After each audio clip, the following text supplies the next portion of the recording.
మెలియలి కట్టను తెంచుకొని విలయము విజృంభించునని ధర్మమూలమే మరచిన జగతిని యుగాంతమెదురై ముంచునని సత్యవ్రతునకు సాక్షాత్కరించి సృష్టి రక్షణకు చేయూతనిచ్చి నావగ త్రోవను చూపిన మత్స్యం కాలగతిని సవరించిన సాక్ష్యం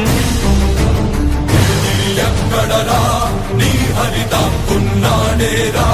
భయపడి బయటకి రమ్మనరా ఎదుటపడి నన్ను గెలవగలడా బలపడి నిలిచిన ఈ నేలని అడుగు నాడుల జీవజలమ్ముని అడుగు నీ నెత్తుని వెచ్చదనాన్న